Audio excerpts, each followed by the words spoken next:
Yes, you are audible. Okay, is my network stable? Yes. Okay, so let's start. Good Okay. evening, everyone. I am Garima, and I welcome you all to the ninth episode of Talk Without Constraint, a series wherein the guest speaker will be sharing the first period experience and will also engage in conversation around menstruation. So, let's begin by outlining our organization. Sarkari School is an initiative by We Citizen Foundation that promotes high standard of education for students attending public schools. We as a group strive to raise awareness of Indian government school and to promote a positive narrative about them. Many of our significant projects really assist and support students from underprivileged backgrounds. One of our projects is Project Vedana, which aims towards creating awareness campaign to reduce school absenteeism and dropout in girls during their menstrual cycle in rural areas through active involvement of youth and creating conversation around normalizing the taboos and stereotype around periods. So far, Project Vedna has led a large-scale initiative on reducing the absenteeism of children due to menstruation by conducting workshop in government school and engaging with youth and driven people across different states. Now, let me introduce you all to the guest speaker for today's episode. So, the guest speaker for today's episode is Shivantika Prasad, a 22-year-old hailing from Palakkad, Kerala. She is currently pursuing Bachelor of Ayurvedic Medicine and Surgery from Ayurveda College, Coimbatore. She is a proud content creator and a certified menstrual educator who have past experience in conducting workshops regarding menstrual education and awareness.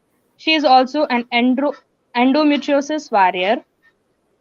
Her vision is to educate people without any gender bias about menstrual education and menstrual hygiene and about psychological aspect of menstruation. She wants to create a society where anybody can openly talk about menstruation without being shamed. So now I would like to hand over the rest to my co-host Divya. Thank you, Garima. So let's begin with our questions. So my first question is, were you aware of periods before you had them for the first time? If yes, then who taught you about it? Yes, I was aware about periods when I had them first.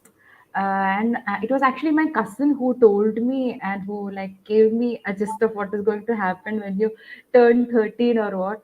And I was really confused and I was like, what is going on? What is happening to my body? And then I got to know it very clearly when I got my first period. And I'm very thankful to my sister for telling me about to telling me about what actually periods and what actually puberty and menses is. And then I started reading about it, and then I got to know more about menses, puberty and all. So how was your first experience? Actually, I got my first period when I was in seventh standard. I got my first period when I was in a movie theater. When I was watching a movie, I got my first period. I actually knew it was my period, and I told my mom I got my period, mom, and then she gave me a pad, and that's how my first period was. And we have a actually in South India, we have a function. We have like a function where we are like emphasizing the womanhood, and uh, uh, we are like praising woman when she's entering womanhood. We have a function. It is called Vaisarikal function, and we will call every one of our relatives, and they would bring us sweets and delicacies, and they would bring us gifts, and we are like announcing that we have entered into womanhood, and we are celebrating the womanhood, and we have a function like that. We had a small function where my mom called some of my relatives, and we had a small function, and I was really happy and excited during that time. And she applied turmeric on my face, and I took a bath with turmeric water. Now I know the science behind it. It is just to remove any bacterial infection or any kind of thing. And it was a ritual, but there might be a science behind every ritual. And we did not have any other kind of function, which is a small function. Some of my relatives came, and it was a small function. That's it. It's really That nice was to how my know. first period was. Yes, Glad you guys celebrate that. yes. Moving towards my next question. What do you think about tax applications on sanitary pads? Actually, there are taxes on every woman's product, even like for a soap, it's like a pink tax. When a men's soap and woman's soap when compared, a woman's soap would be like more costlier because of the pink tax. And applying that tax to menstrual hygiene products is a big thing because there are so many women who are not even being able to buy basic necessities, that being a sanitary pad. So applying that tax would demote women to using menstrual pads and just sticking on to clothes. Using clothes would be a good thing, but it should be used in a correct manner. Until and unless you're using it in a correct manner, it could lead to infections, and it could even lead to reproductive tract infection. You could get UTIs even fastly. Women tend to get UTIs fastly rather than men. So if you're using unsanitary products for a long time, or if you're using rags or clothes which is not properly used, which is not properly cleaned, it could lead to infections, and then it could lead to even reproductive tract infections that could be very serious.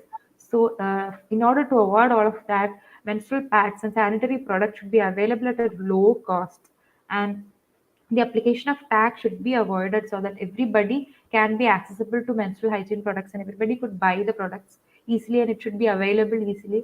And I heard that there is a new initiative where pads are available for 1 rupee. That's a great initiative done by our government, and maybe if more initiatives comes like that, it would be great. So that's my viewpoint on that. Okay. So, moving ahead, are you comfortable discussing menstruation with your family members? How sensitive or insensitive are the male members of your family when it comes to talking about periods? Actually, my father is also an Ayurvedic doctor. So, from first self, I've been very comfortable about talking about menstruation and talking about everything to my father. And the male members of my family are very supportive, and they know actually I have endometriosis. So, I've been told by many of my relatives that whatever pain because I have because I have endometriosis, I get very severe cramps every month.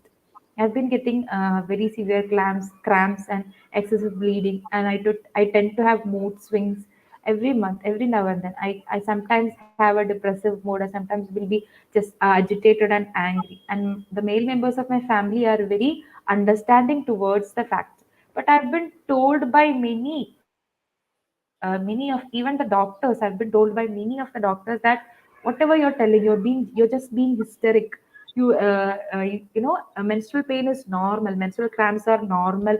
I've been told by many of them that having extreme period pain is normal. Please do not believe any of that. Having extreme cramps is not normal.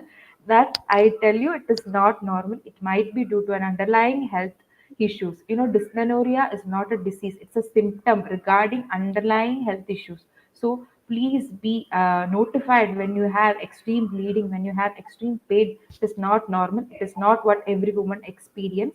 I've been told even by doctors that whatever your experience is a common thing. It happens to every woman. Every woman experiences pain during menstruation. Every woman experiences bleeding.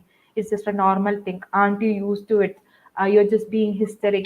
You have low pain tolerance. You don't have enough mental strength to tolerate this pain. I've been told by many of them. Many of my family members have told this, but I kept nagging at the fact that I know that extreme menstrual cramps are not normal. So I kept nagging. I kept nagging. I kept investigating, and later on, that I got to know that I had a cyst in my ovary. I had a cyst in my right ovary. I was diagnosed, 2 years before 2 years only. I was misdiagnosed a lot. Everyone thought that I had PCOS. I was misdiagnosed a lot, but then later on, I was diagnosed with endometriosis. That was the correct symptomatic diagnosis, and I'm very grateful to that doctor for diagnosing me with the correct diagnosis. And now I'm undergoing treatment, and I know for a fact that it is a chronic health condition, but still I'm managing all the symptoms, and I'm trying to lead a normal and not a normal life, like a somewhat manageable life with endometriosis. So and I'm for a fact that some of my Even I'm very comfortable talking about this to even male members of my family and my male friends. So everybody is understanding situation and they are very supportive about it. And there are some people who ask that, okay, aren't you used to this pain?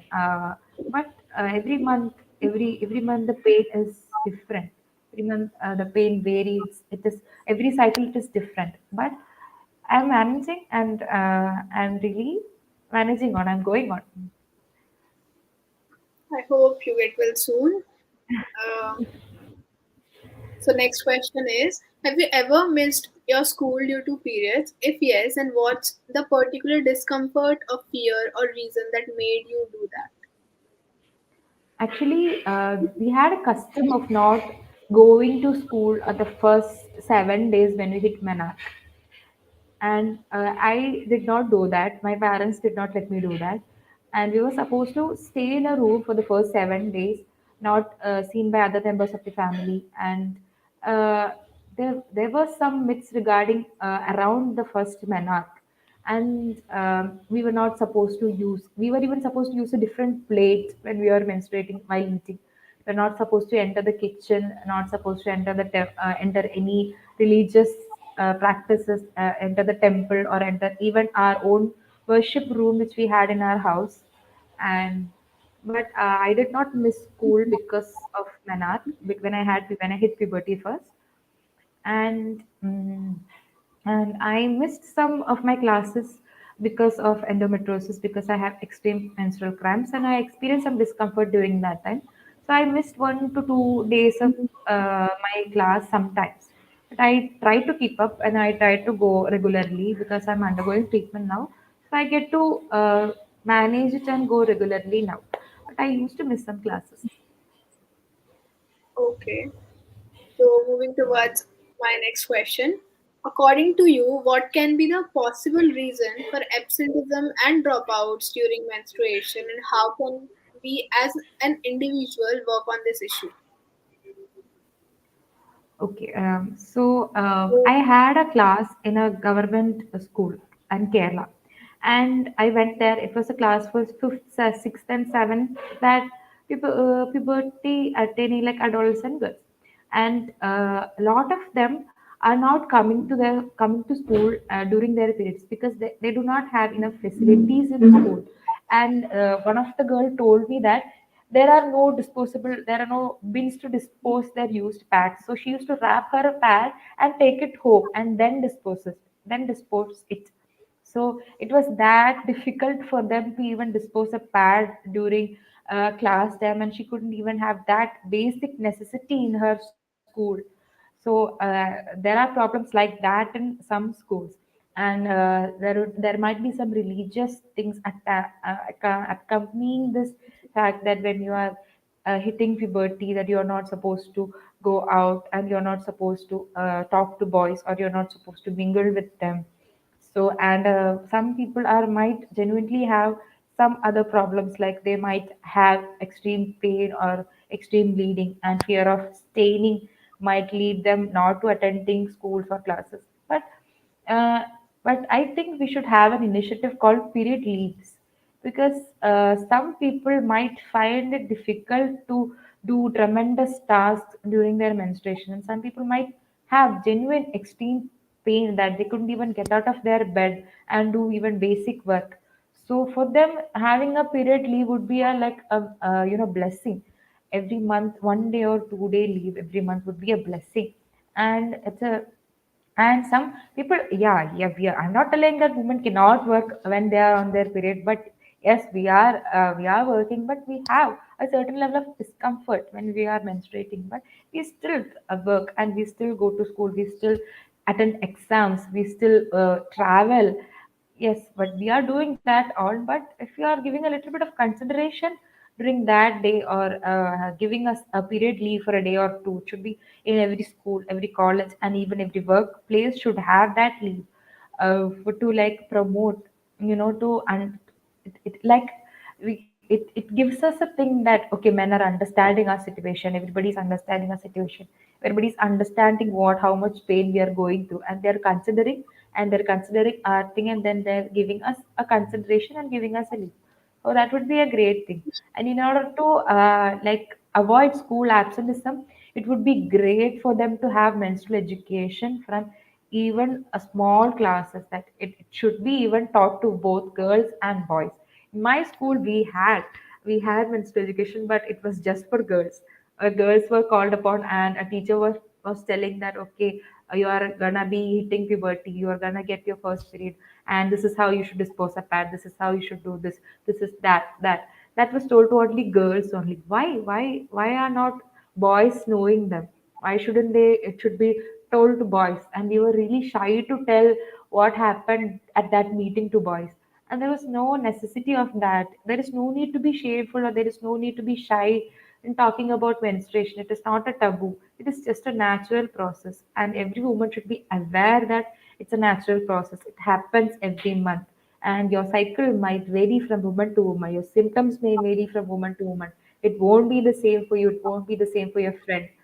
And following, we should break the myths and we should break the stereotypes, so that proper menstrual education should be there from school itself to college itself to every place should have menstrual education. Even we should go to villages, and we should go to even urban places, might not even people don't have enough menstrual education even about common menstrual abnormalities, menstrual disorders, they don't know. So we should educate them all. Projects like this and classes like this would be very helpful to educate them all. So that would be a great way to prevent school absenteeism, and help girl child to attend school more and to educate them more. I really support your views. So, Shivantika, we live in a country with different religions, and there are a lot of myths that go around. Are there any myths or stereotypes associated with periods followed at your home? At my home, there used to be, but like I was not even allowed to go to my own worship room, which I had in my house, and we call it puja muri. And I was not even allowed to go to my own puja muri. And later on, I was not allowed to attend functions like pujas which we had in home. I was not even for Vijayadashami, for Dasara, and for Onam, for Vishu. I was not allowed to even pray at during that time. I was not allowed to. We have a thing called Onam, and we used to put flower carpets. And in front of our house, we used to make like a rangoli out of flowers. So I was not even allowed to put that during my period. And later on, I started questioning why. What is the problem? Why can't I do that? And later on, I started breaking that myths, that stereotypes, and we are considered as impure when we are menstruating. There is nothing impure about menstruation, and there is nothing impure about menstrual blood. It is the same blood oozing out of your wound. It would be the same blood, but your menstrual blood contains other things like your endometrial tissues, your cellular fluid and mucosa. Those things will be there, but it's just blood. There is nothing to be impure, and even blood has a particular smell. It has a particular smell because it gets mixed with the chemicals in pad. That's why it has a particular smell. There is nothing impure about menstrual blood. So there is no need for us to be considered impure when we are menstruating. And I really support the views of every religion. So I'm not telling that you should agitate against that, you should protest against that. If you are following that, if you want to believe, if you're believing in that, if you're following that, it's up to you. You're nobody to say that. And we did not have any other things like there were no other myths around my home, like not entering the kitchen and not using. Uh, no, there were no other myths. Only regarding the religious thing was there in my home, but now it is not there. If I'm like, if I'm really feeling good, if I want to pray on that day, if I want to attend any function on that when I'm menstruating, I will. And there are no other myths around my home. This is the only thing. So, is your school or like college infrastructure menstrual friendly, or like your school back then, was it menstrual friendly? Yes, I studied in a convent school, so it was menstrual friendly. and we had an incinerator in every washroom, every toilet, and it was really hygienic. But even though we had so much, people did not have enough menstrual hygienic knowledge, so they used to throw pads there randomly, there, here and there, and it led to many mosquitoes and many insects coming, and that would lead to a very huge problem regarding menstrual hygiene. And we had like a store where we could buy pads. And I believe that making schools and college even menstrual friendly would be a great initiative, to have pads dispensers, and to have even incinerators in every schools and college would be a great thing to like there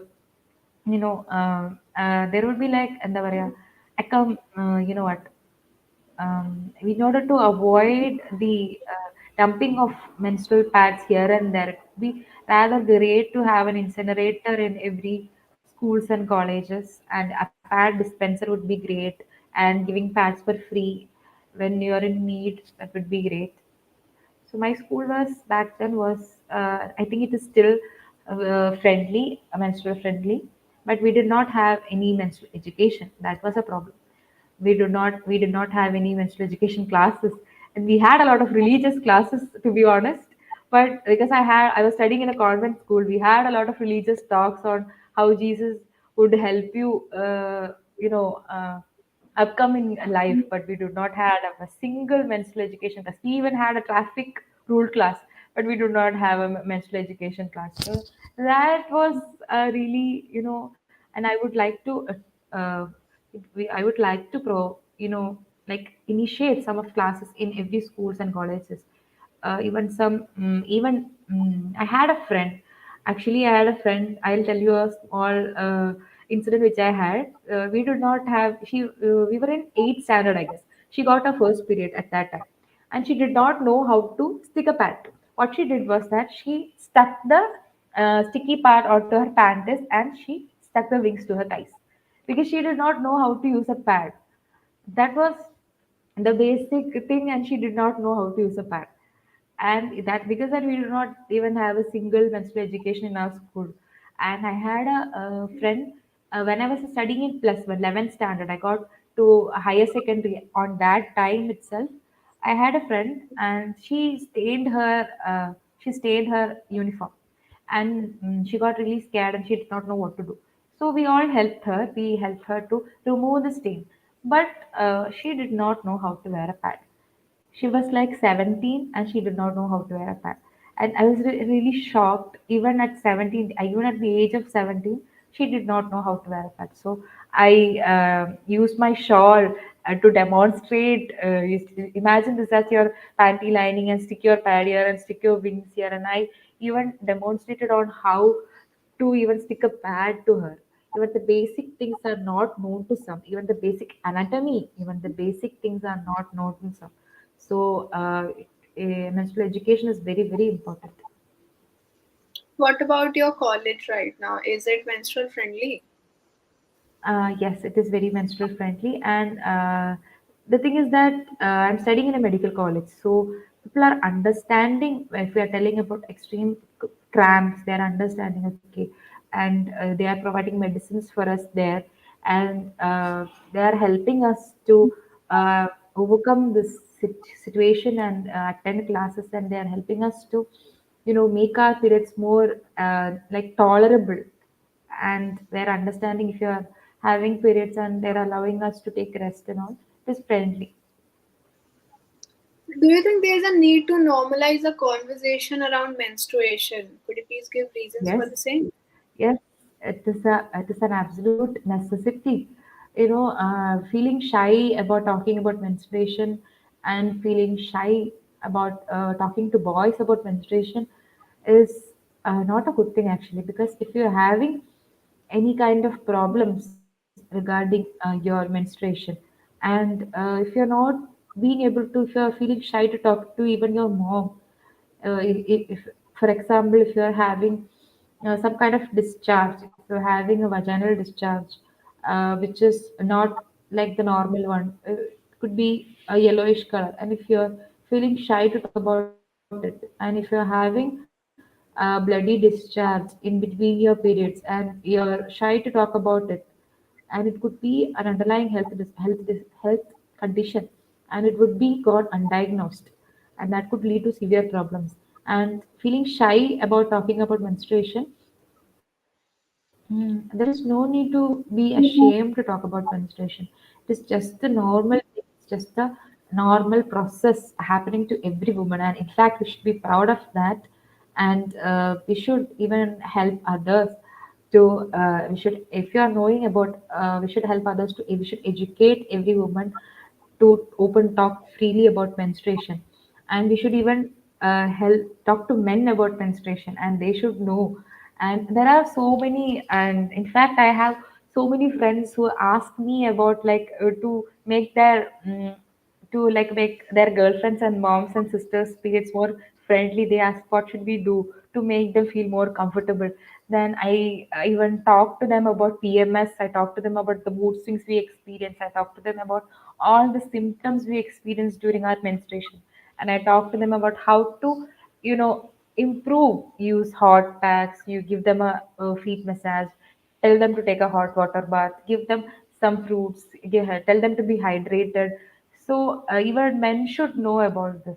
So concealing and feeling shy about talking about menstruation is there is no need for that. We should openly talk about menstruation, and we should be openly educated about menstruation. So, as you said, that story about your friend you told right now. So, how do you think young teens should take care of their hygiene and diet while menstruating? How Yes, do menstrual hygiene. Menstrual hygiene is a very important factor. There are a lot of menstrual sanitary products, starting from clothes, and there should be a proper usage and disposal for every menstrual hygiene product. So, starting from clothes, if you are using a cloth, you should not use old rags or something like that. You should be using a cotton cloth, and it should be clean. And you should change your cloth every 3 to 6 hours, and you should not use it more than 6 months or more. And there's a very important thing to be considered when you're using a cloth. It should be dried under sunlight. You should not there is no need to be ashamed or feeling disgusted to dry your clothes which you use under the sun. You should not hide it under other clothes. It should be dried under sun in order to remove the bacteria. It should be dried under sun. So that is an important factor which you need to be considering when you're using a cloth. And if you are when coming to sanitary pads, and you should change your pad every 3 to 6 hours. Even though if it is not filled enough, you should change your pad every 6 hours to properly maintain your hygiene, and you should properly dispose it accordingly. Should properly dispose it. Not, there is no need for you to clog the toilets, and should not throw it randomly here and there. You should properly dispose it. And when you're coming to tampons, we should be very careful when you're using tampons, because it could lead to toxic shock syndrome. So in order to avoid toxic shock syndrome, you should use light absorbent tampons, not super absorbent tampons, because when you're using super absorbent tampons, it will absorb even your vaginal lubrication, which is normal vaginal secretion.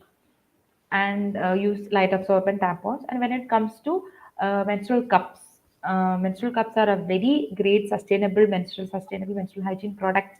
Introducing menstrual cups to young women would be a great initiative in order to avoid wastage of like the dispose of pads, clumping of pads. So it would be a great initiative for two women to be understanding about usage of menstrual cups, properly sanitary usage, like washing your cups and sanitizing your cups. It should be done. And to maintain a regular to maintain regular hygiene of your private area, and you should use and we should use lukewarm water to wash your vulva. And I've heard that many people referring your external genitalia as vagina. I'm shaving my vagina. I'm washing my vagina. It is not vagina. Your external genitalia is vulva, and vagina is just a part of your external genitalia. And in order to maintain, in order to have a clean, in order to have a proper, your vagina is a self-cleaning organ, and there is no need for you to clean your vagina. So there are so many intimate washes, and I don't recommend the use of intimate washes regularly. You can use them when you're feeling a little bit of irritation, when you're having itchiness or so. There is no need for you to use, intimate hygiene products daily. And you can wash your vulva with mm, light non-fragrant soap, and just washing with lukewarm water would be great. And when it comes to shaving your vagina, shaving your vulva, shaving your pubic hair, and you could use, you have to be careful in shaving the direction of hair in order to avoid rashes and in order to avoid ingrown hair. There is, you should shave in the direction of hair growth. You could use some natural lubrication like aloe vera gel and all, and or you could trim your pubic hair. And the usage of vaginal lightening products, oh my god, that is another crazy thing. I don't know why there is a need for vaginal lightening. Your vulva is going to be different. There is no need for you to compare your vulva to the pinkish, beautiful vulvas which you see in porn or something like that. No, your vulva is, everybody's vulva is going to be different. Some everybody's, some might have a dark vulva, some might have hair, some might have more hair, some might do not have hair. So it depends, and there is no need for you to use lightening products on your vulva, and there is no need for that. And you should be very careful on when you're using hair removal products like wheat and all, because your vulva is a very sensitive area. You can use them on your bikini line, but using those kind of products on your vulva should be very done with care. And I don't recommend the usage of any intimate lightening products or shaving gels, shaving creams like wheat and all. It's not safe. The safe way would be like trimming or shaving your vagina, shaving your vulva, shaving your pubic hair. Okay. So, how comfortable were you talking about having periods in front of the boys in your school? Like, uh, when In you my were school, young, and how, like, do you feel boys should be educated about menstruation too? If yes, then what yes, difference will it make? yes, I'll tell you my own experience. When I had my, it was my second cycle. So I did not know how, I couldn't assess my cycle. I did not know how much bleeding I would have. So I was wearing a light absorbent pad. I was wearing a small pad. I thought, okay, this would be fine. And I got extreme bleeding on that day, and I stained my whole uniform. And I was sitting in front of my male classmates. So, and they were the ones who told me, "Oh my God, you stained your." And they told me that you have paint on your uniform. It's like, paint? What? Where did I sit? And then when I looked, and I knew that I stained my whole uniform. And at first, I got really scared and I started crying, because I myself were not like that much educated at that time. I was really young. I was in seventh standard, so I was like ashamed to even talk to boys about this. And they told me that you have paint on your uniform, and then my friend took me to my class teacher and she scolded me. And why didn't you know about this? And didn't your mother tell you?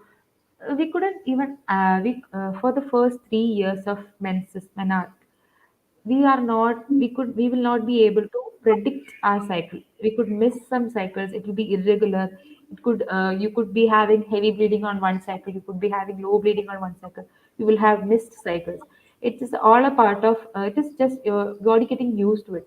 So at that time you won't be able to predict what is happening. So if you have proper menstrual education, you could be always prepared.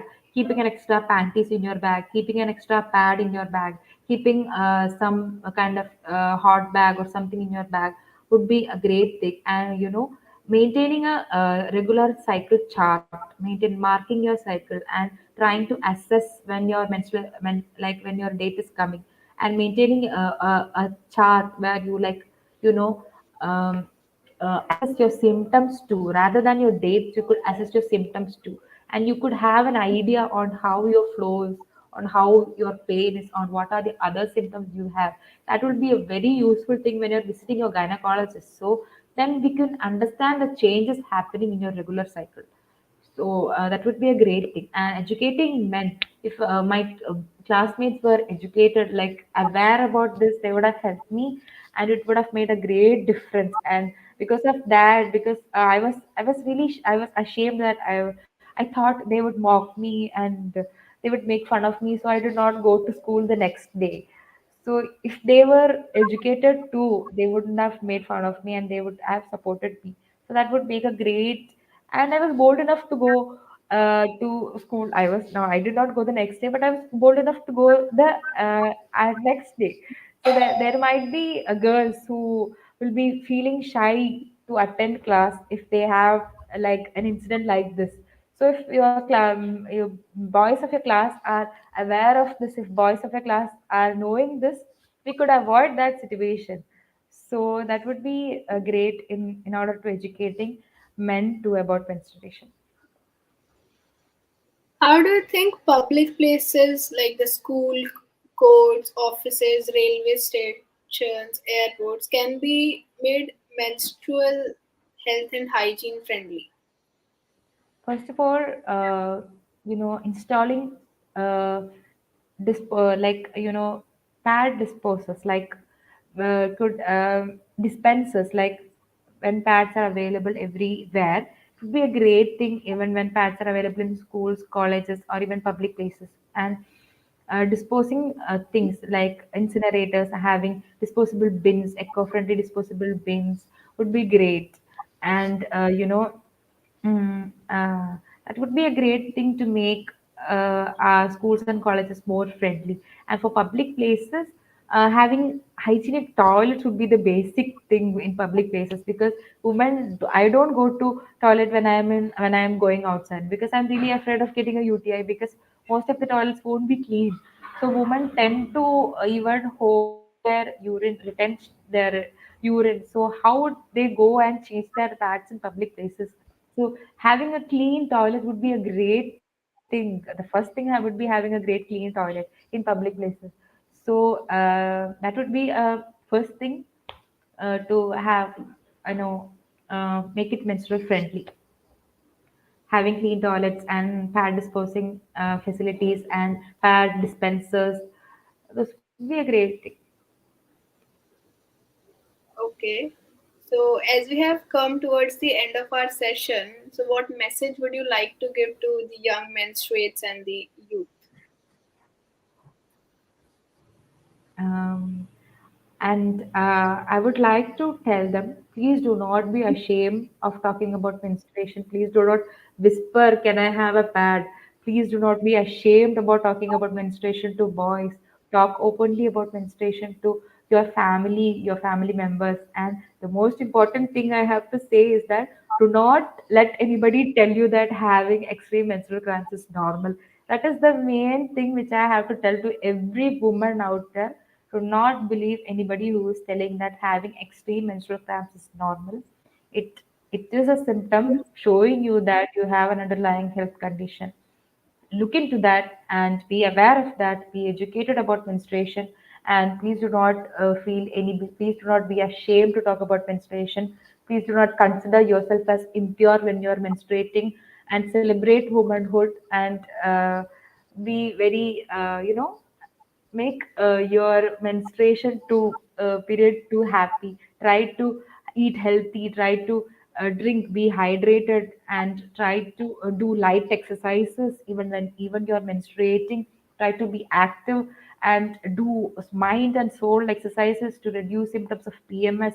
Take supplements, and make your even menstruation to make manageable. Please do all these things and do not be shy to talk about menstruation to men. This is the message I would like to give to every woman out there. And even I'm not saying that only women menstruate. So I'm telling that this is the message I would like to give to every menstruators who out there. So that's it. Thank you. Uh, I also want to ask one question.